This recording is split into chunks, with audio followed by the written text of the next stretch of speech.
Olá pessoal, tudo bem? Este ano estamos comemorando 110 anos de um encontro histórico. Duas personalidades fabulosas, dois preservacionistas da primeira prateleira mundial. Em 1913, Theodore Roosevelt, o famoso Ted Roosevelt, e Cândido Rondon se encontraram para viver uma aventura. E esta aventura deixa até hoje questões em aberto, questões não solucionadas aqui no Brasil. Mas virou uma história mundial, porque o Theodore Roosevelt já era uma pessoa muito famosa. O Ted foi presidente americano por 2 mandatos, entre 1901 e 1908. Ele assumiu quando McKinley foi assassinado. E ele moralizou os Estados Unidos na questão dos monopólios. E ele foi um grande preservacionista, ele lutou muito por isso. O Ted Roosevelt dizia assim, em frente às cataratas do Niágara, ou ao Grand Canyon, ele falava: essas coisas da natureza levou milhões de anos para construir. Não há nada que o ser humano possa fazer para melhorá-las. Então, nós temos que preservar isso para os nossos netos, bisnetos, enfim, para as próximas gerações. E aqui o Rondon, da mesma forma, Rondon era um engenheiro militar e demarcou essas fronteiras do Brasil afora e levava junto os cabos de telégrafo. Mas o Theodore Roosevelt foi presidente por 2 mandatos, aí deixou, não quis o terceiro, mas enfim, depois lá na frente, em 1912, ele quis novamente ser candidato e foi e perdeu. Foi por uma terceira via, nós falamos tanto terceira via, ele foi a terceira via em 1912, o Partido Progressista perdeu. E aí ele viajava pelo mundo, fez safaris e tudo, e foi convidado para vir dar palestras na América Latina, América do Sul. E ele achou a ideia ótima, inclusive com a possibilidade de conhecer o Amazonas, né? Ele, como grande aventureiro que era, o Amazonas era uma coisa, a fama era mundial, né? Era a maior floresta, e ele queria conhecer o Amazonas e tal. Então se dispôs a vir ao Brasil. O que acontece é que o Ted Roosevelt, ele durante o governo dele, ele aplicou muito a doutrina Monroe. A doutrina Monroe, o Monroe foi presidente americano no começo do século XIX, e ele dizia o seguinte: a América do Sul, a América Latina, tem que ser preservada da Europa. Quando os europeus tentarem tomar algum país da América Latina, os americanos devem ajudar e tudo. E durante o governo Roosevelt, do Ted Roosevelt, ele chegou a dizer que alguns países mereciam levar uns tapas, né, uns corretivos e tal. E ele, então, além do Canal do Panamá, ele realmente começou a construção do Canal do Panamá, foi graças a ele, porque o Panamá na verdade, era um pedaço da Colômbia.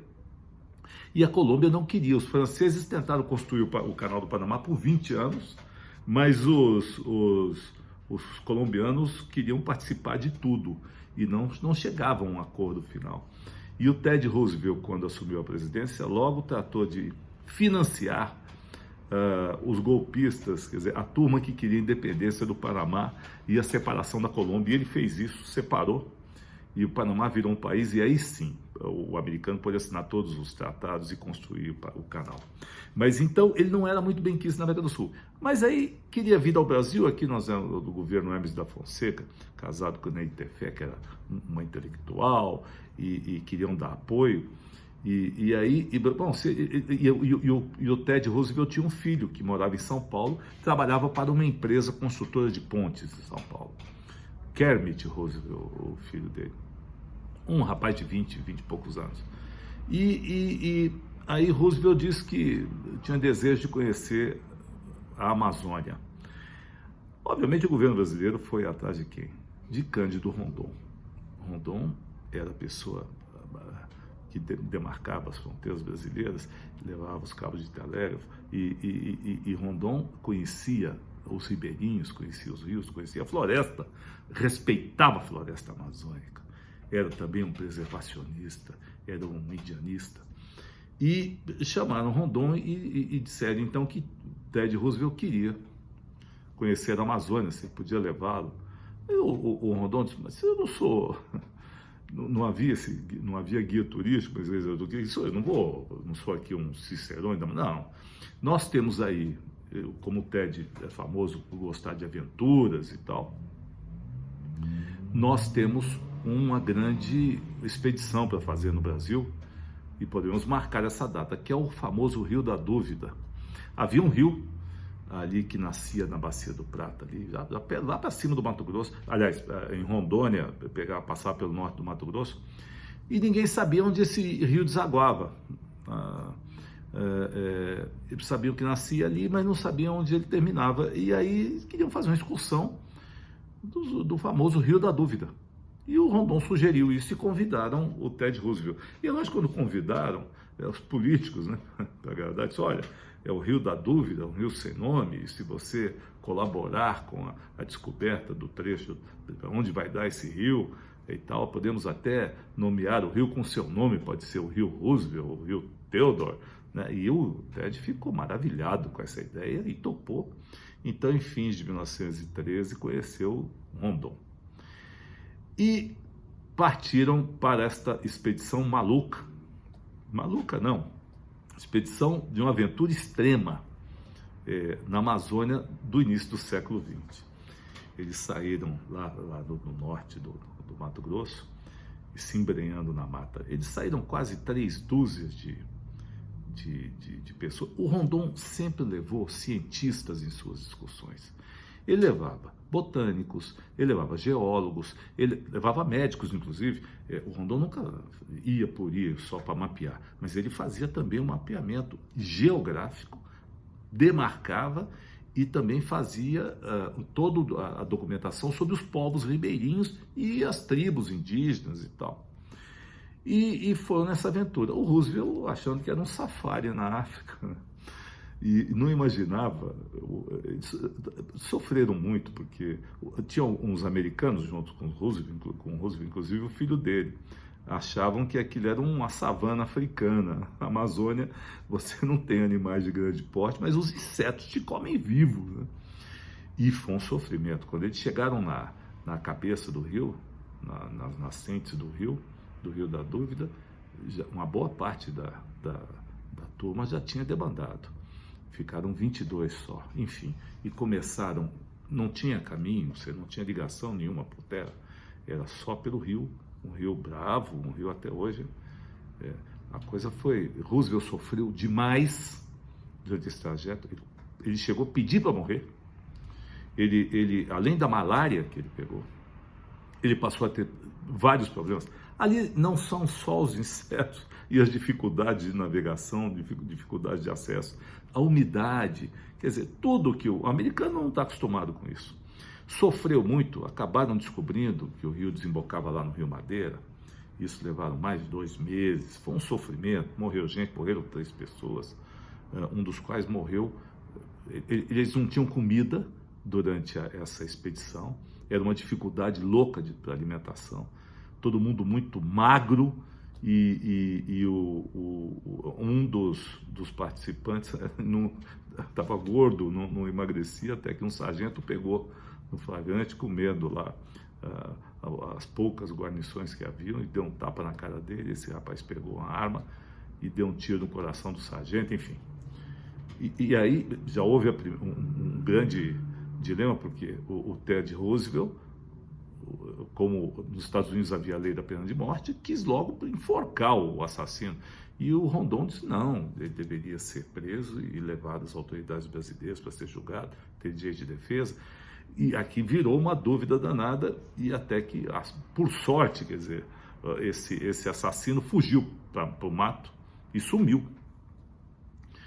Mas eles continuaram com a excursão, teve um outro que morreu afogado, enfim. Chegaram lá na foz do Rio Madeira e o Theodore Roosevelt deu nome ao rio. Imagine, no começo da excursão era essa proporção do Roosevelt para o Rondon. E no final, o Rondon estava esquálido já, ele quase morreu. Ele só olha como é que ele está magrinho, e ali eles colocando a placa em homenagem, nomeando o Rio Roosevelt, né? Está lá até hoje. Foi uma aventura tremenda. vale a pena realmente acompanhar, ler qualquer coisa sobre isso.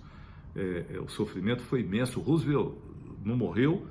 O doutor Cajazeiras, que era o médico da excursão, ou da expedição, foi quem o salvou, fez uma cirurgia no meio da selva, sem nenhum recurso. Mas, enfim, isso foi muito interessante, porque os dois eram muito a favor de preservação da natureza, preservação dos recursos naturais, contra desmatamento, contra assoreamento. Sempre, que eu estou falando aqui, o Rondon é um exemplo disso no Brasil, assim como o Ted Roosevelt nos Estados Unidos. Mas tem uma questão que talvez seja a mais importante dessa expedição, Roosevelt-Rondon, como ela é chamada, que é a questão indígena. O Roosevelt não se conformava com a maneira com que Rondon tratava os índios. Ele achava que Rondon era muito carinhoso quase com os índios, paternalista e tal. O Roosevelt, ele não era a favor de que matasse, mas ele, nos Estados Unidos, havia essa... Imagine que em 1913 os índios não eram considerados cidadãos americanos. Não eram cidadãos. E aqui no Brasil também isso era uma coisa... E o Roosevelt achava que o índio devia ser, primeiro, devia ser integrado completamente à sociedade. Deveria ser alfabetizado e receber orientações religiosas e trabalhar e respeitar propriedades e tal. Ele era a favor de total integração. Isso é uma coisa que o americano, muitos índios não quiseram se integrar e depois, com o passar do tempo, resolveram manter reservas, mas fizeram reservas muito pequenas, a ponto de não terem dúvidas de como é que os índios iam se manter. Fizeram o quê? Vamos liberar jogos então nessas áreas. Las Vegas, Atlantic City, por exemplo, são regiões dessas, terras indígenas, onde foi liberado o jogo. Mas imaginavam que um punhado de bares para dar alguma receita para os índios. E nunca virar o que virou Atlantic City e Las Vegas, né? Mas foi isso. E aqui no Brasil, e o Rondon, então, não, o Rondon tratava... Porque o Rondon, a princípio, também era a favor da integração. Achava que o índio tinha que ser integrado à sociedade. Tinha que ser educado e tal. Mas depois ele foi vendo como o governo e como os fazendeiros tratavam os índios e virou completamente preservacionista. Achou que os índios tinham que ser mantidos na sua terra nativa e mantidos da maneira como haviam vindo ao mundo. Reservas indígenas grandes, ele mesmo lutou para isso. Hoje nós temos a reserva Yanomami, que é do tamanho da cidade de São Paulo, né? Enfim, e ele achava que os índios deviam ser preservados como eram originalmente. E essa é uma questão que até hoje está em aberto no Brasil. Muitos acham que os índios têm que ser integrados à sociedade e outros acham que não, que eles devem ser preservados, inclusive nas suas terras de origem. Essa é uma questão difícil, né? O Brasil, nós temos que, uma hora, isso... Há de haver um meio termo, há de haver um encontro nessas ideias. Mas é uma cultura extremamente rica e é difícil esse convívio e essas terras desse tamanho. Eu vi um estudo outro dia que parece que 13% do território nacional é de reservas indígenas. Aí nós temos que saber se é muito, se é o suficiente ou se, enfim, e integrá-los ou preservá-los enfim, essa é uma questão brasileira ainda em aberto. Nós ainda temos que resolver isso e quanto mais cedo resolvermos, melhor para todos. Um abraço, pessoal. Valeu.